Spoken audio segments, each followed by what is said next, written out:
वाह प्रशांत किशोर, सुन रहे हो तुम? हाँ, तुम वही जो कैमरे के सामने खड़े होकर बोलते थे ना कि राजनीति बदलेंगे, सिस्टम सुधारेंगे, जनता का भला करेंगे। यहाँ तक कि आपने लोगों को भरोसा दिलाया, पोस्टर लगवाए, पर अब मैं सीधे तुमसे पूछ रहा हूँ, तुमने आखिरकार ये क्या कर दिया? आखिरकार ये किस हिम्मत से जनता की जान बचाने वाली गाड़ी को मुनाफे की मशीन बना डाला? यानी रिपोर्ट्स के अनुसार हमारे बिहार स्टेट की स्वास्थ्य विभाग ने कई जिलों में एम्बुलेंस खरीदी। यानी ये जो एम्बुलेंस है, इसकी कुल गिनती जो सामने आ रही है वह करीब 1222 एम्बुलेंस तक जाती है। यानी कहा गया था कि एक एम्बुलेंस की कीमत लगभग 19,58,000 तय की गई थी, पर कुछ खरीदारी ऐसी हुई कि वही एम्बुलेंस 27 लाख तक बिकती दिखी। अगर यह संख्या और ये कीमतें सही है तो हर गाड़ी पर लगभग 7 लाख का फर्जी लाभ कैसे चढ़ाया गया? और यही गिनती जब 1222 एम्बुलेंस तक जाती है तो कुल अंतर मोटा मोटी लगभग 90 करोड़ जैसा बनता है। यानी यह सिर्फ नंबर नहीं है, यह वो पैसा है जो अस्पतालों के उपकरण, दवाइयाँ और रोजमर्रा की सेवाओं पर खर्च हो सकता था। और मैं यह बात किसी किताब से नहीं बल्कि न्यूज रिपोर्ट और ऑफिशियल डॉक्यूमेंट से बोल रहा हूँ। यानी 2022 में राज्य की हेल्थ डिपार्टमेंट ने टाइप सी एम्बुलेंस की खरीद का टेंडर निकाला था। यानी ये type C ambulance, type B ambulance और टाइप ए एम्बुलेंस में क्या अंतर है, इसकी तो चर्चा मैं आगे करूंगा, लेकिन अभी मैं जो बता रहा हूँ, यानी टाइप सी की जो 466 एम्बुलेंस 2022 में खरीदी गई थी वो भी 19,58,000 की रेट पर। लेकिन 2025 में जो बाकी एम्बुलेंस खरीदी गई उसकी कीमतें बदली हुई दिखी। और यही पैटर्न लोगों में शक डाल रहा है कि सिस्टम में तो कुछ गड़बड़ जरूर है। और इतना ही नहीं, बिहार में सिवान जैसी जिलों में यह मामले और भी ज्यादा कड़वे हैं। यानी वहाँ रिपोर्ट्स में दिखा कि कुछ एम्बुलेंस जिनकी कीमत सिर्फ 7 लाख तक अनुमानित थी, यानी वही गाड़ियाँ लेकिन 21,84,000 में खरीदी गई और महीनों तक पार्किंग में भी पड़ी रही हैं। यानी इस्तेमाल ही नहीं हुई। और तो और यह नहीं कहा जा सकता कि एम्बुलेंस मिली ही नहीं, मिली पर काम की नहीं निकली। यानी यह निखरती हुई सच्चाई है कि खरीद तो हुई पर जनता को फायदा नहीं मिला।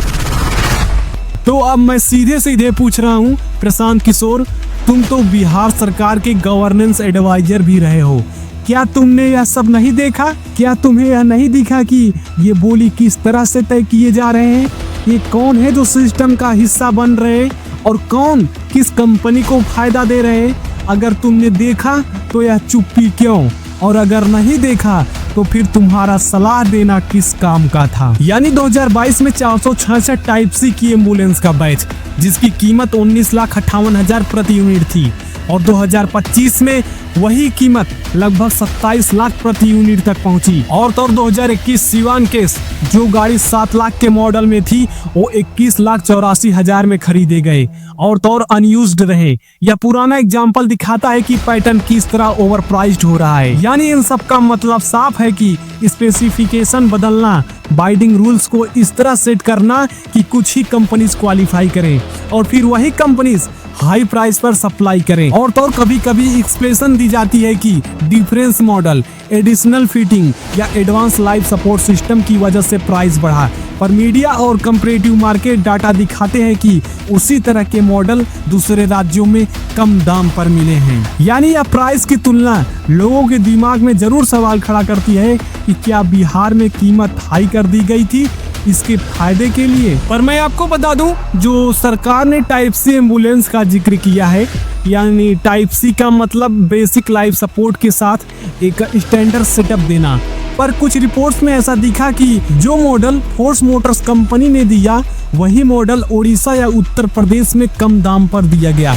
तब सवाल ये उठता है कि अगर मार्केट प्राइस कम है तो बिहार में महंगा क्यों?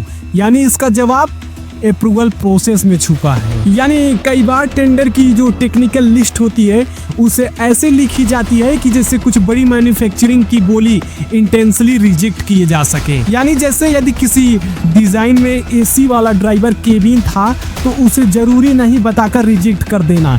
इससे क्या होता है कि एक पार्टिकुलर वेंडर को सीधा फायदा होता है जो उन केसेस को पूरा करता है यानी इस तरह का एग्जाम्पल मीडिया रिपोर्ट्स में तो दिखा है, और यहाँ तक कि जहाँ टाटा कंपनीज के बोली को भी रिजेक्ट करने की बात आई है।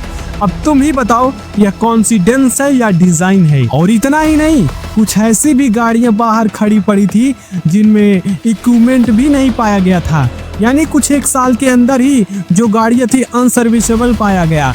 खुद ऑडिट और रिपोर्ट में यह बात आई कि कुछ यूनिट मेंटेनेंस और इक्विपमेंट की कमी से फंक्शन नहीं काम कर रही है, यानी पैसा गया पर पब्लिक सर्विस नहीं मिली। और तो रिपोर्ट्स में यह एलिगेशन भी आया कि कुछ ट्रांजैक्शन लोन या रीपेमेंट की तरह दिखाए गए, जैसे 25 लाख की पेमेंट के बाद में लोन बताकर डिफेंड किया गया। यानी ऐसे मामले तब और गंभीर होती है जब रिलेटेड इंडिविजुअल के बीच प्रॉपर्टी परचेज और अप्रूवल्स एक दूसरे के बाद होते दिखे।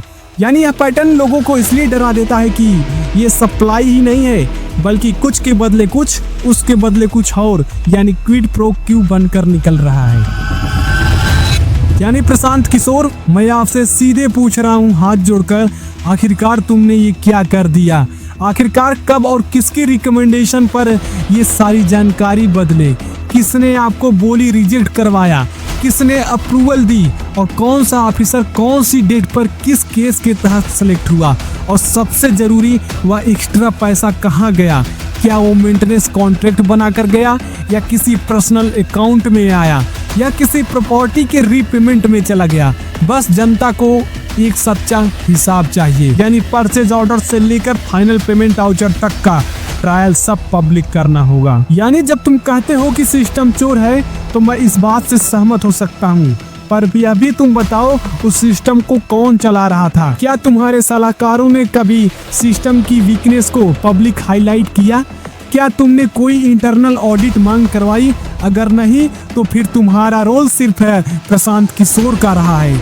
यानी जनता को सीधी बात चाहिए, बयान नहीं। और यही बात मैं कैमरे के सामने तुमसे पूछ रहा हूँ, आंखों में आंख डालकर, क्योंकि ऐसे बहुत सारे पीड़ित चेहरे देखने को मिल रहे हैं जो सवाल उठाने पर मजबूर कर रहा है। यानी एक माँ ने बताया कि उसने एम्बुलेंस बुलाया और कहा गया सभी गाड़ियां बिजी हैं, और उसका बच्चा किसी और अस्पताल में देर से पहुंचा। यानी एक डॉक्टर ने बताया कि कुछ एम्बुलेंस में ऑक्सीजन कॉन्सेंट्रेटर ही सही तरीके से इंस्टॉल नहीं थे, और उन्होंने खुद पेशेंट को दूसरे हॉस्पिटल में शिफ्ट किया।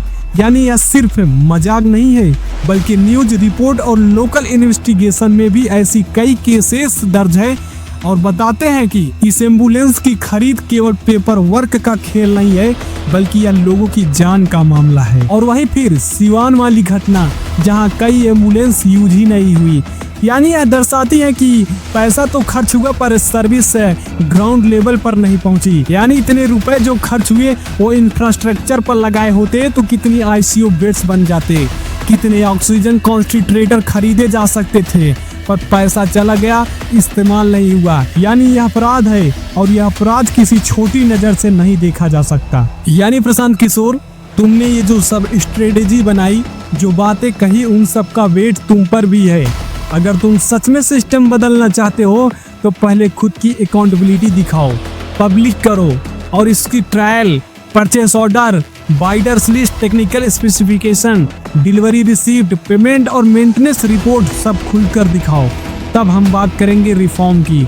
अगर नहीं तो सिर्फ राजनीतिक व्यवहार और साइनी लॉन्चेस से सिस्टम नहीं बदलेगा, बस लोगों की उम्मीद टूटेगी। और अगर ऐसा ही होता रहा तो जनता चुप नहीं बैठने वाली है। लोग सवाल पूछेंगे, डॉक्यूमेंट्स मांगेंगे, और जवाब नहीं मिलने पर आवाज उठाएंगे, क्योंकि अब किसी की जान दाम पर नहीं बिकनी चाहिए। और जो लोग जनता की जान को मुनाफे की मशीन बनाते हैं, प्लीज मैं उनसे हाथ जोड़ के रिक्वेस्ट करता हूँ, ऐसा न करें, क्योंकि तकलीफ उनकी भी होती है। उनके पास ऐसा कोई मंच नहीं होता जिससे आपसे डायरेक्ट मिल सके, क्योंकि आपसे बिहार की जनता को बहुत उम्मीद है, और इसी उम्मीद को बनाए रखने के लिए आपको अपने धर्म पर चलना होगा। बाकी समझदार आप खुद हैं, और मुझे भी आपसे उम्मीद है कि आप बिहार की जनता का वो सहारा बनो जो अब तक किसी ने नहीं बना है। और मैं भी बिहार की जनता के लिए आपको एक नए राजनेता के रूप में देखना चाहता हूं। यानी दोस्त, वीडियो के अंत तक बने रहने के लिए आप सबको भी धन्यवाद करता हूं। और तो और political issues, social issues, current issues और रियलिटी सीरीज पर वीडियो पाने के लिए चैनल को शेयर, सब्सक्राइब करके बेल आइकन दबाना ना भूलना। और मिलते हैं फिर से नेक्स्ट वीडियो में, तब तक के लिए आप सबको बाय बाय।